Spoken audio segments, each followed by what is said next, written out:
Hi, everybody. Well, here's another Thursday, and I have a couple of questions. There's one I'd like to expand on, and it's from Bronwyn Rees, and she asks, I've been working with, before we start that, I hope everybody's okay. I'm sorry, I was downstairs trying to figure out how to answer this question, and I just hope everyone is all right. My best to Neville and Pauline in England, who've had a brush with this. Is not little by any means, and they're doing quite well right now. And hope everyone all over the U.S. and Canada are still keeping distance, and the UK. And the UK, sorry. And anywhere else that this voice goes to. And hopefully you're still keeping distance and keep washing your hands and be safe best you can. Okay? Alrighty. This question is about the personality. And it says, I've been working with the personality tendency, some aspect of her personality, I'm assuming. I have in certain circumstances an image of myself which I can begin to name. In other words, she's seeing something that she's trying to make some sense of, and she's engaging with it and naming it, which is always an important thing, I suppose, for all kinds of reasons, to negate or to be positive on these things. As it has become easier to see, the physical and emotional responses have been more as well, which is quite natural and normal. But anyway, let me try to explain that a little later. And what I've noticed in doing the balancing and the focus is that there is a lot of emotional response when I balance at the crown. And I'm assuming she's also talking about coming out of meditation as well. Is this emotion in the crown, or is it a pressure from the solar plexus? And how do I work with it so that it's helpful? I'd say both, but let me try and give an idea of how I see these things or tend to make sense of them. I'm still prescribing the idea and engaging with the idea that we are energy beings.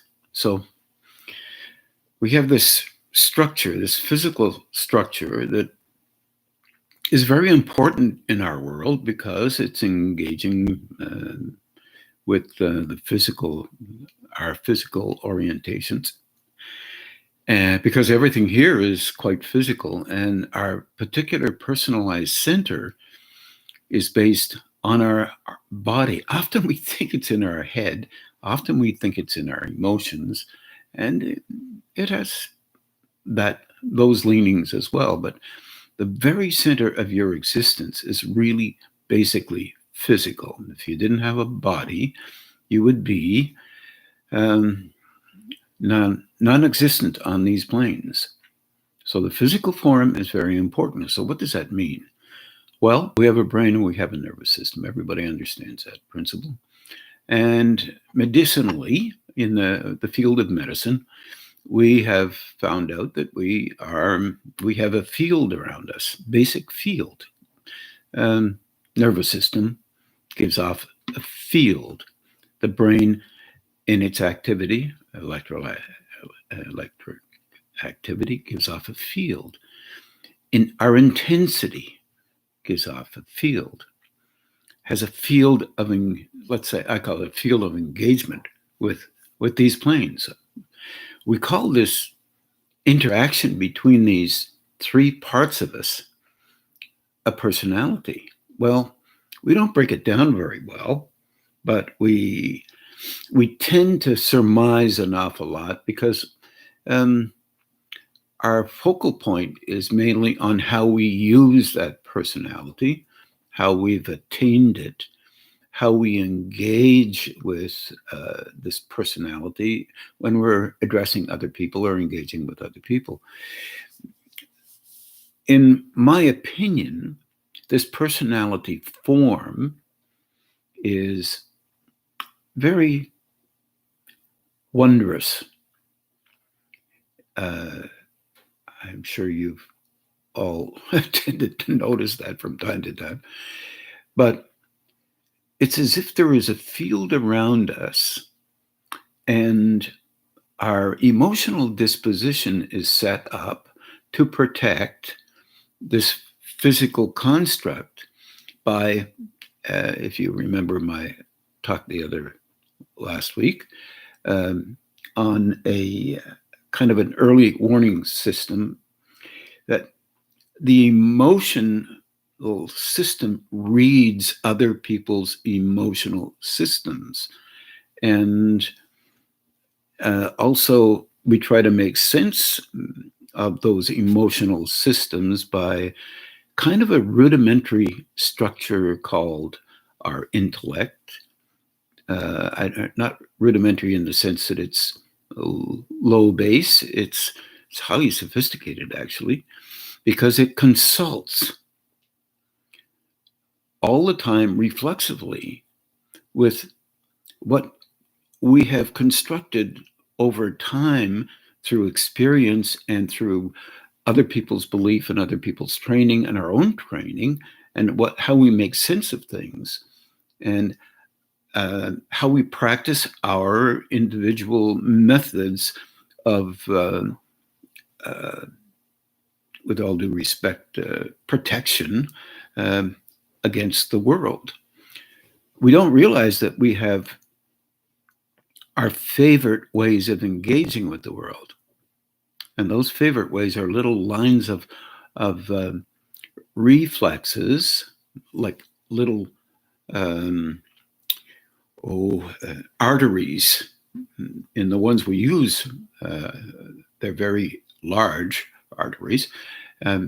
They're habits that we use and tend to use under certain circumstances based on what we come up with as an assessment process, which is a stalwart in us, which is combined with how we feel, how we sense things, how we see things, and that seeing kind of sets up kind of mental way, but also what we believe we are looking at and how we make up our mind about what we're seeing in terms of other people's personality. We're really not seeing very well, except that whatever we see appears valid to us, and also it's on the surface of literally how we make up our minds based on what we've already constructed inside. Now, that sounds like a whole bunch of stuff, but it's not really. It's pretty reflexive. It's almost reactive. In looking at this, in Bronwyn's way of looking at this, if we see something that we have not seen before inside of us when we're engaging with life, the first thing that we've been trained to do is to react to that which we see and construct reasons why we see it and the purpose for it, and we attempt to validate it because it's part of the comforting zone that we relate to, this zone of, let's say, willingness to make some sense of things. We attempt to make sense of things in a very guarded manner or reflexive manner, and sometimes we're vastly just appropriate. It's just real. Other times it's not real. It's what we imagine to be true based on our experience with others and other sets of circumstances, and our reflexive way of making sense of things shows up. maybe 3 or 4 or 5 or 6 different ways that you normally engage with other people, they show up. Because partly, almost before we make up our mind about things, we're defending what we're going to say. And that defense is just not negative at all, but just part of how we note within ourselves what this must mean or that must mean. It's a kind of a bit like taking a pencil. And I don't know if you've ever done this when you were a child, a young person. And you draw a little circle, and then you wrap around around this circle with this pencil, and it starts to look like a ball of wool that maybe your mother might have been knitting with, if you can remember knitting. And this ball of wool, because people go and buy sweaters and whatever, socks, and we don't darn socks very much anymore. Darn. I never knew that great skill that I had when I was younger would be thrown out the window. But nonetheless, here we go. We're wrapping this around, and we're making a circle, and we're watching that our hand, even with the pencil, is starting to go around in some areas more often than others. So we try to make it more circular, or a little bit more circular.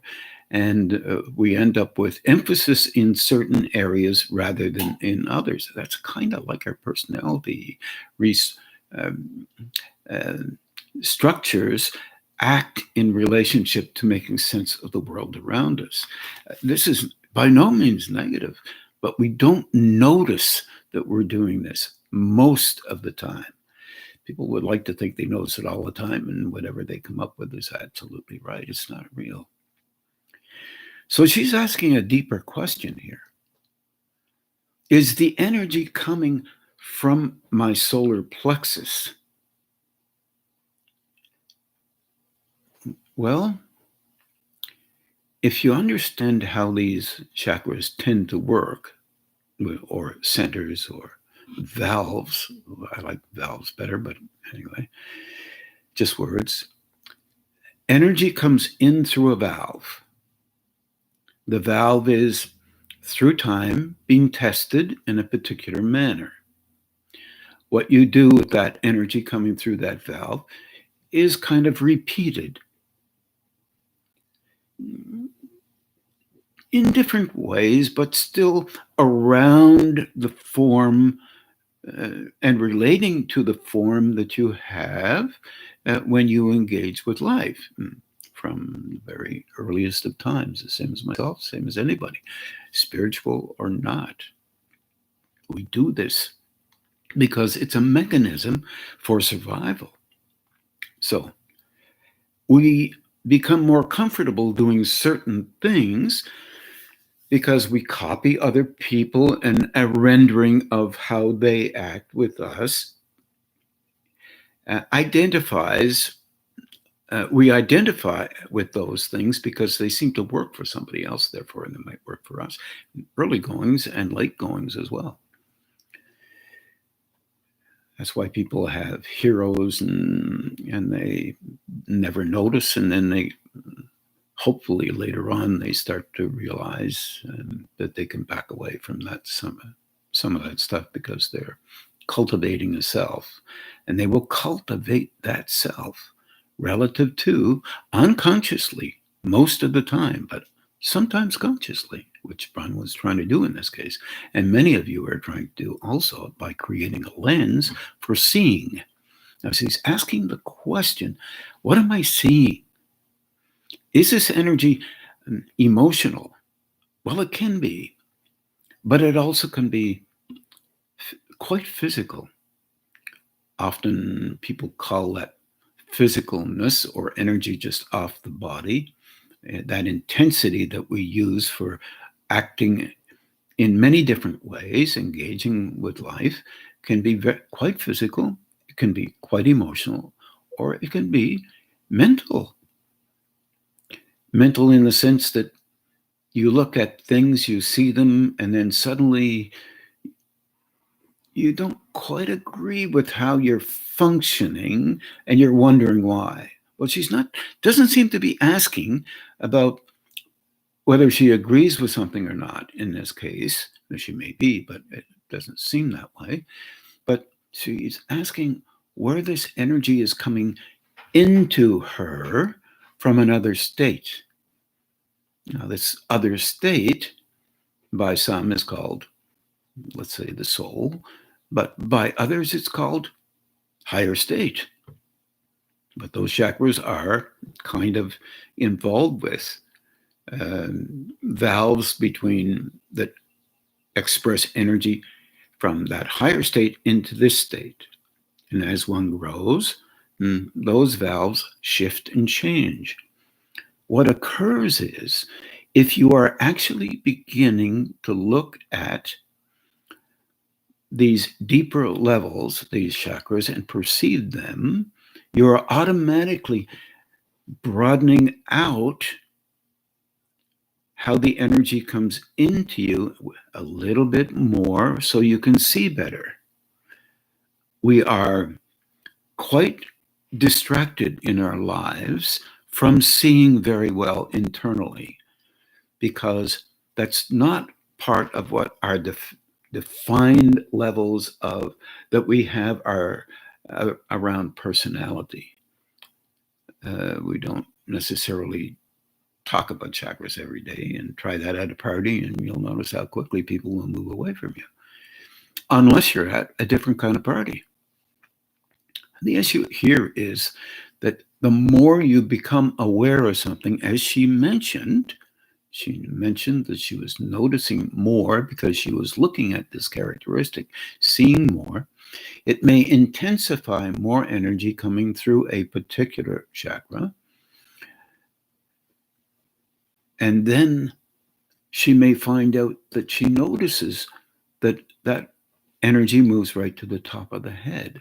It often does in many people. Some people, it doesn't quite move up in that direction, but only because the energy is used for the purpose of keeping the personality in check. When it is broadening and moving a little bit through every chakra, then yes, the emotion can affect the crown center. The energy close to the body can affect the crown center. The energy related to mind, and by the way, the physicalness or the etheric system or the magnetic system can affect all chakras, can affect the emotions, the body, and the mind, and the personality.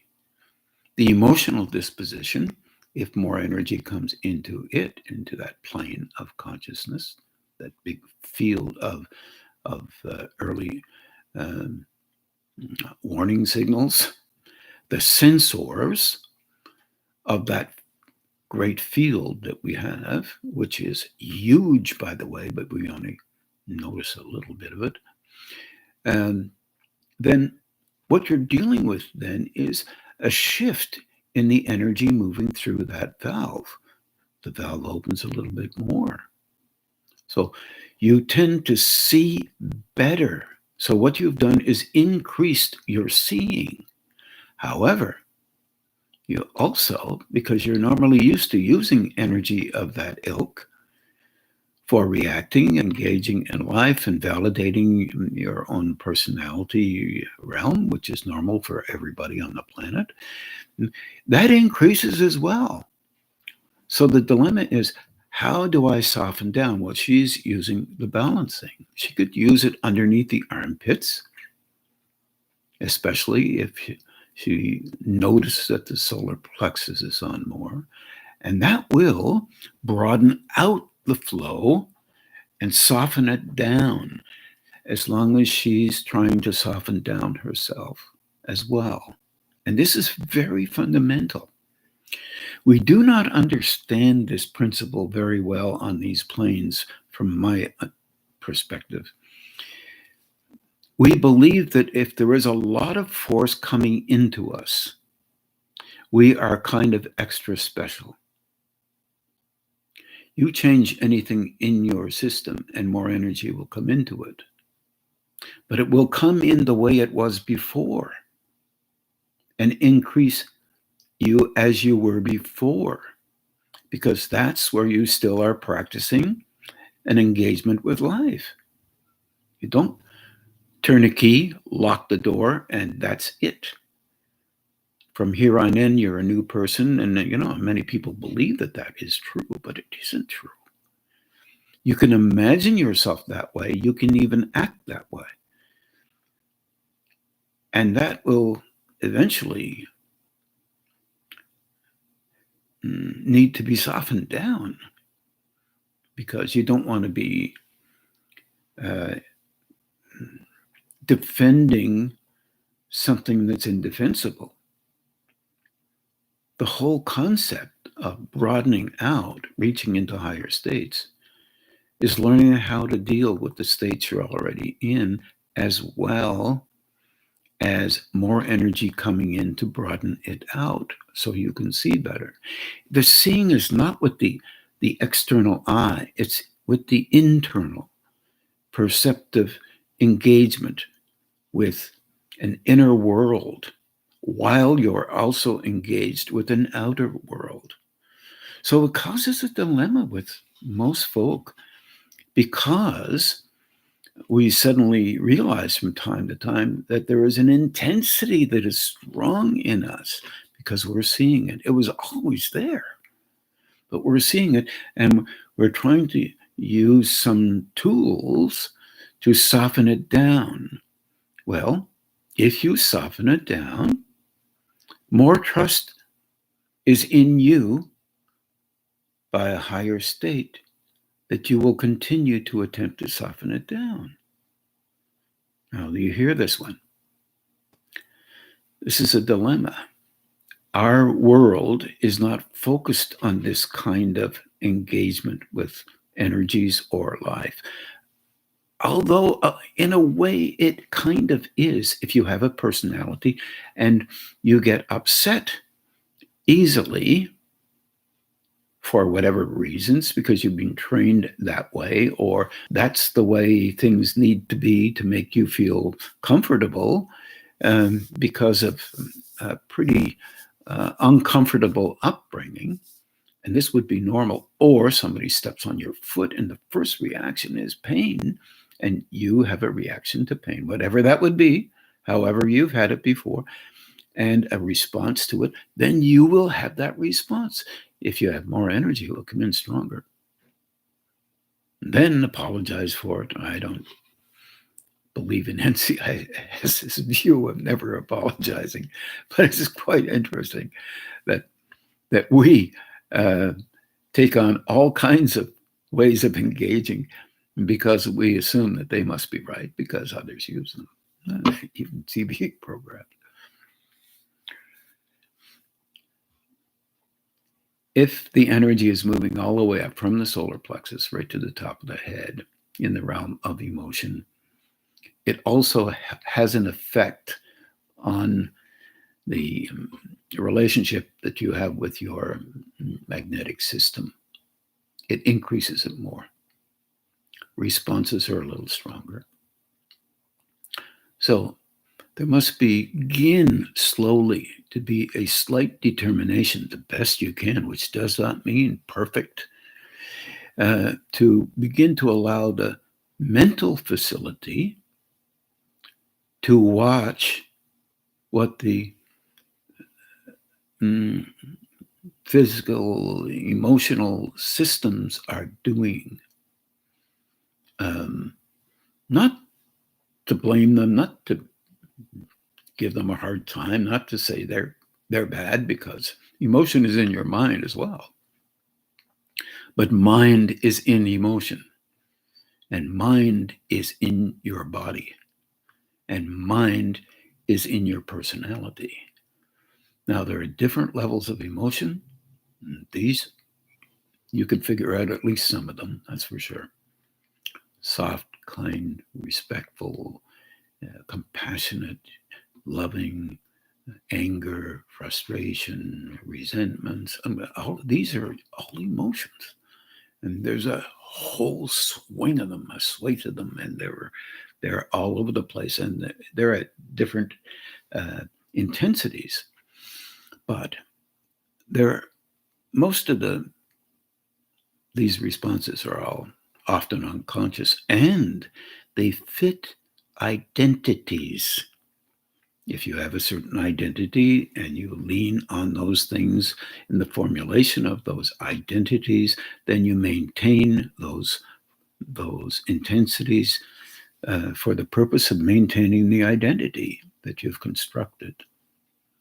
You have a right to shift anything in your system in a way that will allow you to broaden out the receptivity of energy in you from higher states.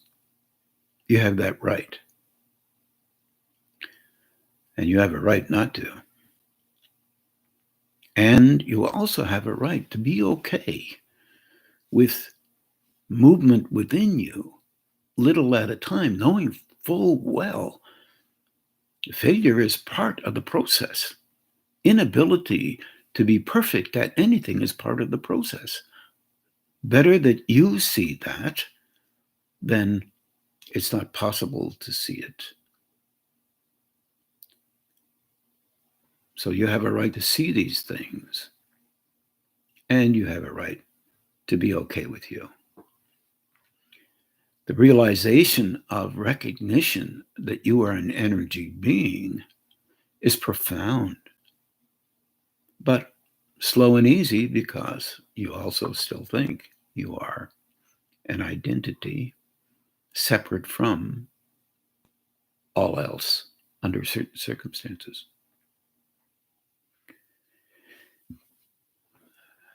The crown center is interesting because it's a center the same as the root center is, and its adjoining facilities, feet and legs and all the rest of it, gonad centers.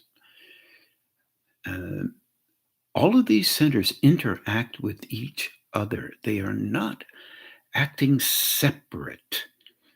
They move to engage as if they have, each level has a compatibility with the other, and they're synthesizing with each other in a personality. Movement occurs, function occurs. When you begin to notice that consciously, you also notice that you have more emotion than you had before, but you're okay with softening it down better. And you're okay with not being able to do that as much as you would like to, or what you believe you have to be in terms of doing things right versus wrong, good, bad. You're trying to understand yourself as an adult form, which is in the process of constructing or reconstructing from where you have created a wondrous baseline of a personality. Nobody gets this perfect in every area, and it's rare to have it perfect in any area, because it's not about the personality. It's about the ability to handle energy moving through the form we often call personality.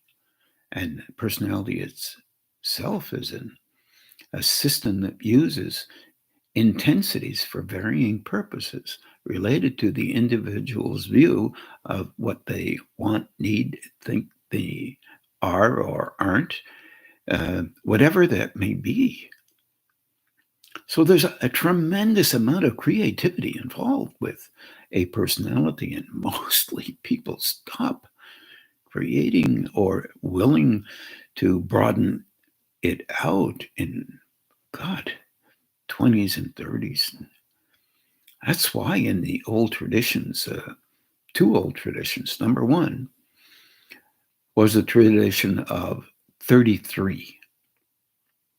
The age of 33 was meant to be kind of the age when Christ died, theoretically.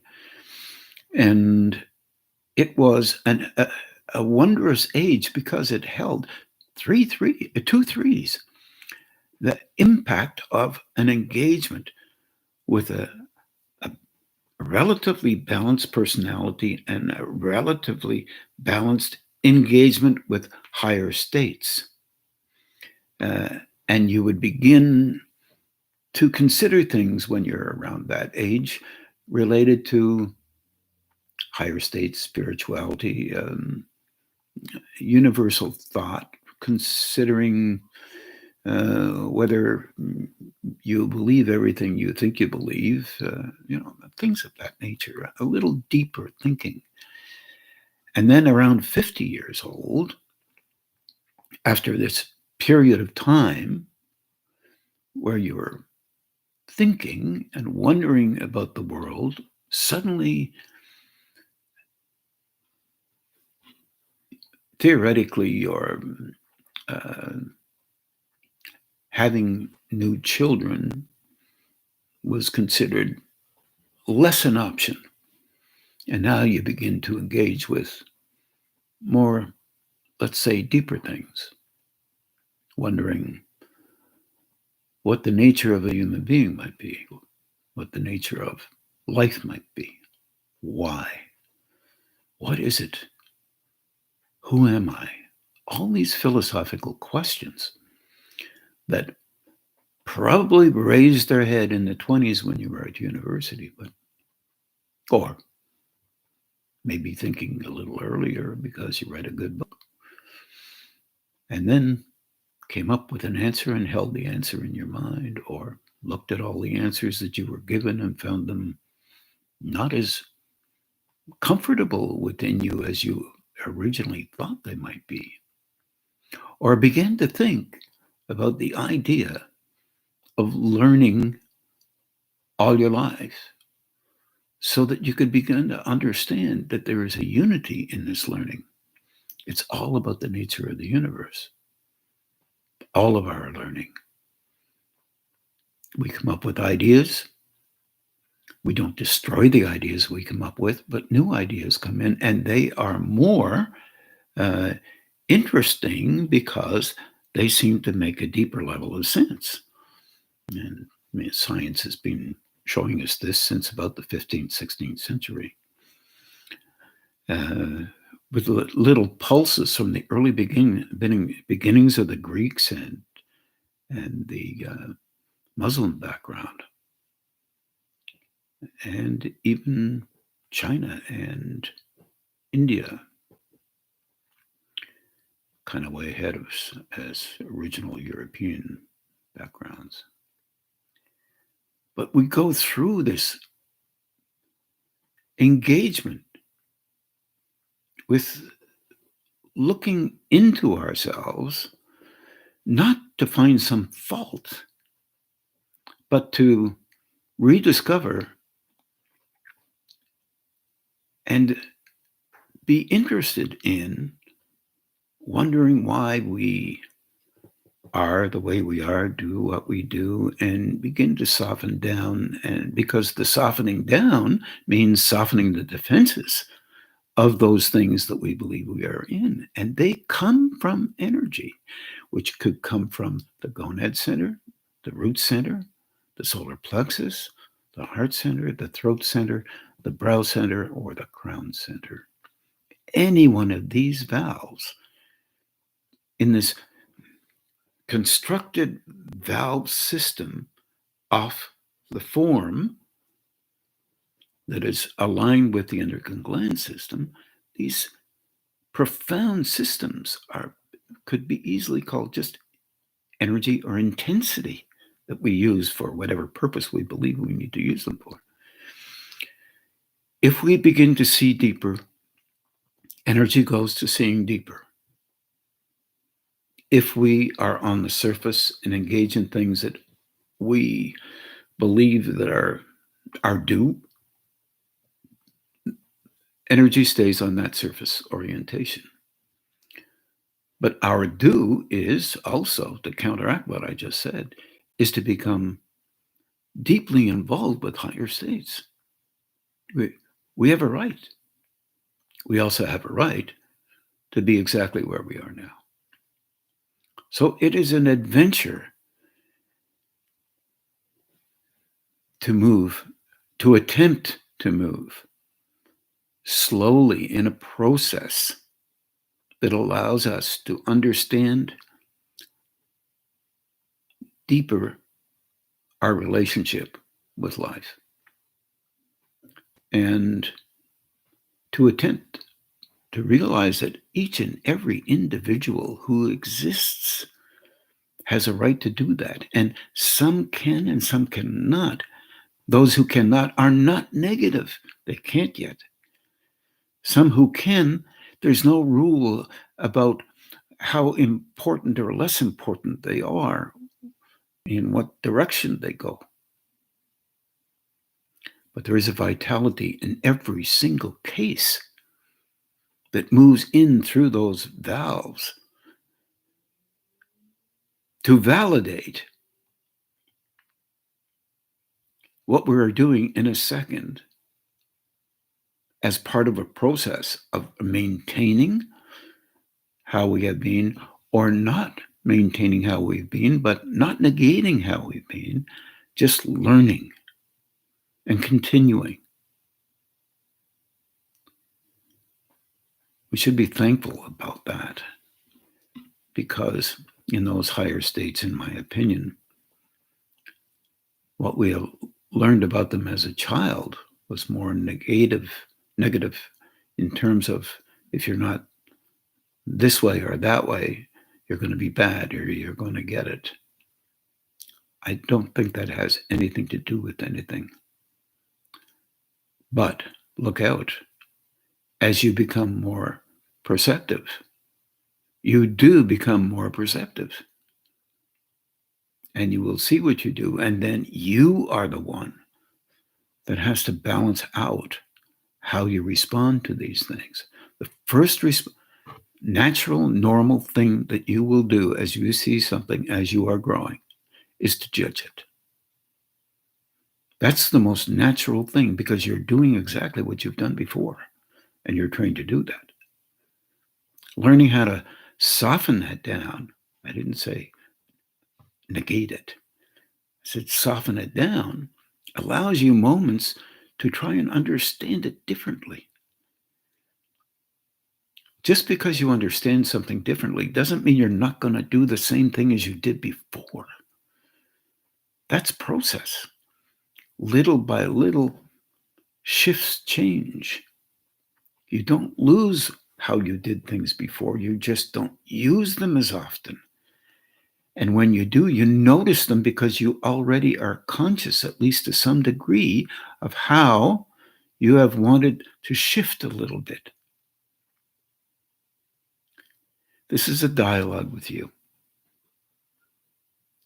That dialogue that you have with you, try to make it as comforting as possible. Because if you negate things within you, you'll terminate growing.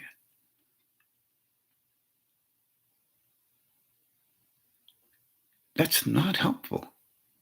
The same happens all over the world with growing processes.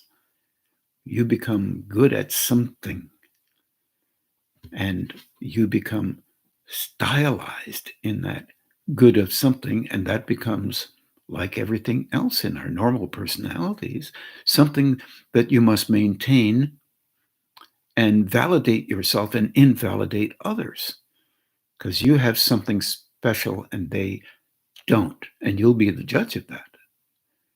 Learning how to decentralize that, to soften it down, to try to understand deeper, meaning there's much more to perceiving internally than being more important than somebody else, because you're doing it in some way. However, it's not how we're trained. And it's true that training that we've had has been fundamental in allowing us to be involved with life in a way that we have been, our experience, that is. And when we're involved with those ways of being, we've constructed a form. As I said before, the energy runs through those tributaries, all those veins of our personality that are the first reflexes that we often have. And those reflexes are not to be devalued, but they could be softer, but they will never go away.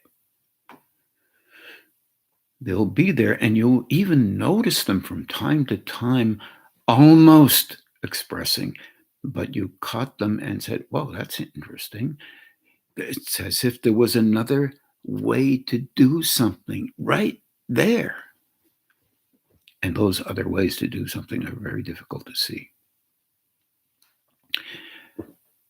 Rowan, I hope this helps a little bit. It is really important. Personally, from my perspective at least, currently, to see yourself as an energy being, which I think this is what you're trying to do. And to realize that emotion moves through all the centers. Magnetism moves through all the centers. Mind moves. Mental energy moves through all the centers, including the body, including the emotions, including how you decide things should be. Ultimately, all of those forms link up with a higher state energy, higher that means than we can handle currently, and softer because we don't handle soft well. We don't handle loving well. We handle us better and our versions of what those words mean better. It's process.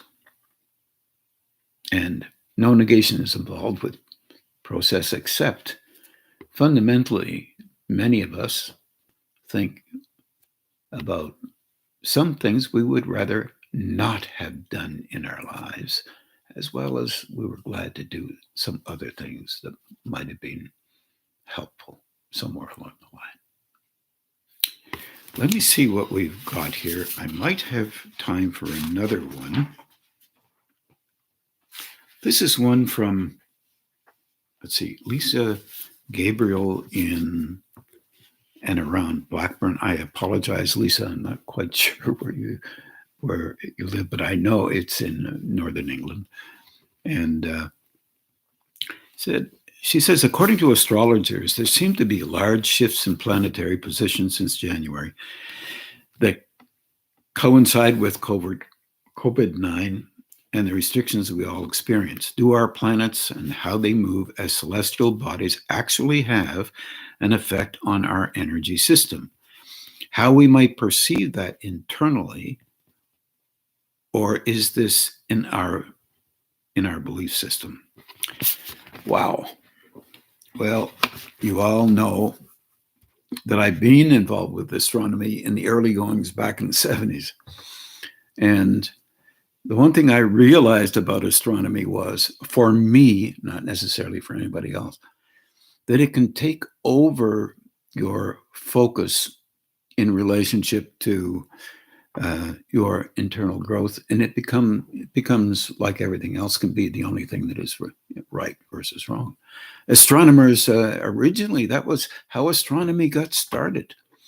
They saw the constellations, they saw where they were, they saw the planets and how they rotated seemingly around the Earth. Seemingly the constellations rotated around the Earth. And of course, what actually was occurring, that the Earth was rotating and moving around the sun, that we didn't find that out, although there were early Greeks that thought that.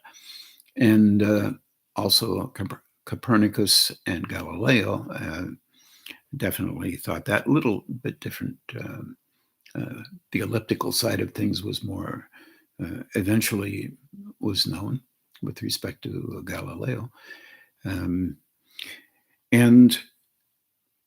it became astronomy, a study of the nature of the universe, as opposed to the impact of energy from various constellations and various planets, including the moon, including the Earth, including Venus, and even a planet that was purported at one point to be circulating around the sun called Vulcan. There are many, many different versions of astrology. It's fascinating. It's very interesting. It's well documented. Let me start and probably finish pretty closely to there, that the moon, around the full moon, there is a tremendous emotional impact. People are more angry. They fight with each other more. The hospitals have more people coming into emergency around the full moon. But this is just one aspect. Not that I'm trying to make a point here, but the moon does have an effect on us in relationship to the tides, for example, and drawing the tides into a low tide and high tide. And basically, gravity is at play here.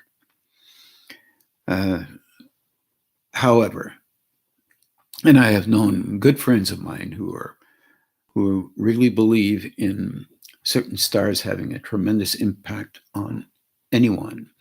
Of course, you know that it's based on when you were born and what time of the day and what month and where these planets were at your birth. And ultimately, also involved with your rising sign, where your relationship with spirituality can be stimulated. I always had a way of looking at this that made better sense to me. The average individual growing, using their normal personalities in the way that would be normal, and a nation engaging in the same way, normal for it, because it has a personality as well, is affected by, perhaps one could say, by constellations, perhaps energies related to them, but it would be extremely subtle. One could think of distances, but there are so many levels of engagement with energy. And we only, if we're looking at, to be honest, most energies in our world, we're looking at something we can plug into a machine. We're looking at something that is quite tangible.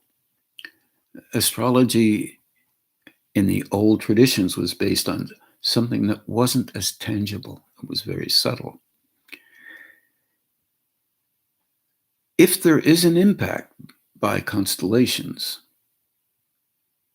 by the planets rotating, by our planet as it rotates around the sun and rotates within itself every 24 hours, what you're looking at here,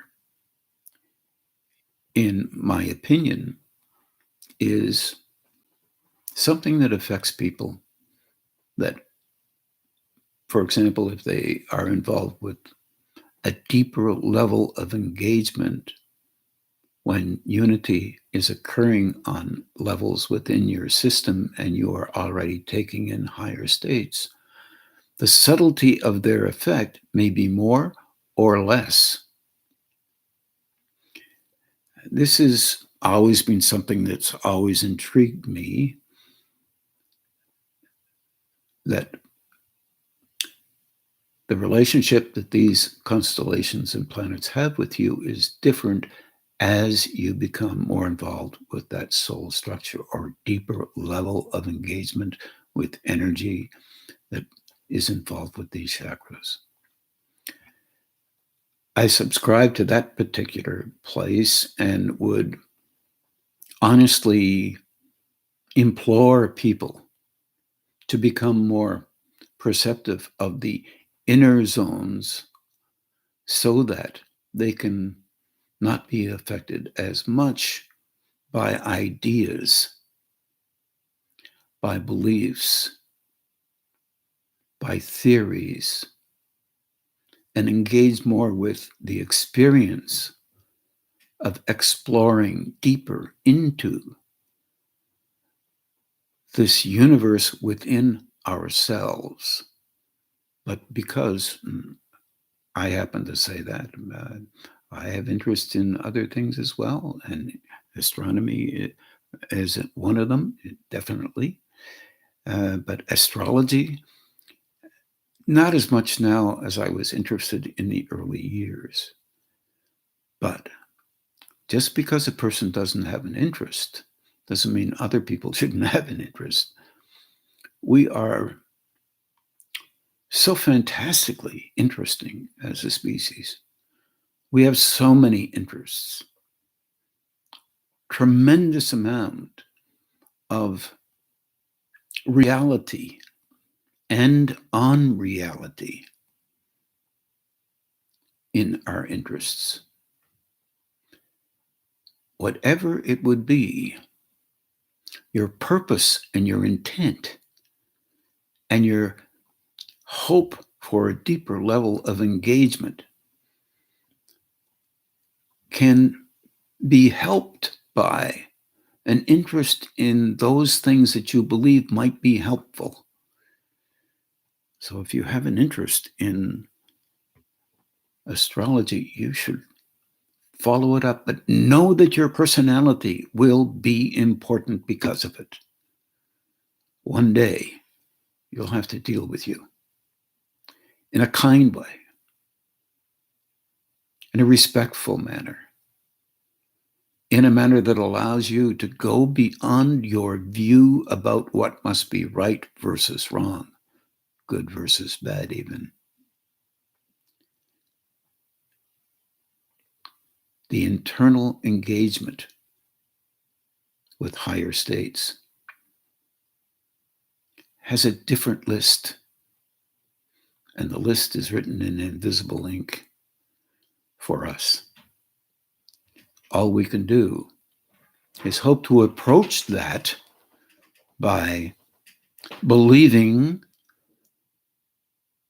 but knowing at the same time that we see things from a lower level to a higher level.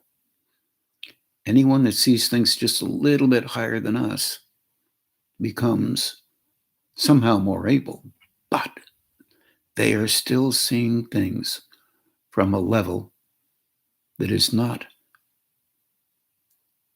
a oneness at a very high level, but a oneness at the level they can handle. Every little bit helps. So when you're beating up on somebody, which I know you don't do, for thinking one way versus another, the individual that is doing the beating up hasn't learned about their own personality and how those higher states will stimulate you to do the thing you do so it can squeeze all the good out of it in the helping of you to move towards a oneness that is deeper than most any of us understand, even those who have the experience of that oneness. I wish everybody really a beautiful, beautiful evening, and I hope all of you are well. Good night, and let's meditate for a while. Nick, we apologize for the technical problems. We think it's YouTube. If there were technical problems, we apologize. We think it's YouTube.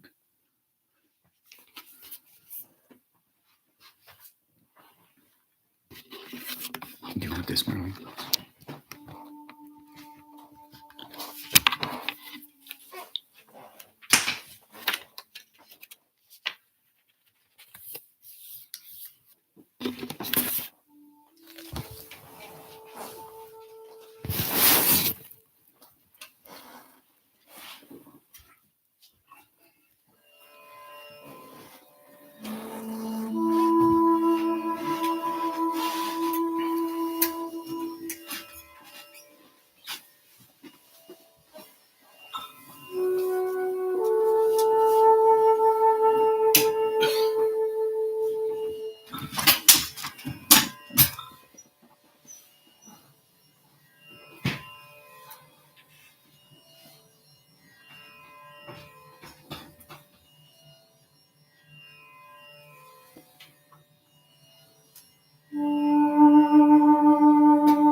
So now just begin to do the balancing and grounding again. Good night, everybody.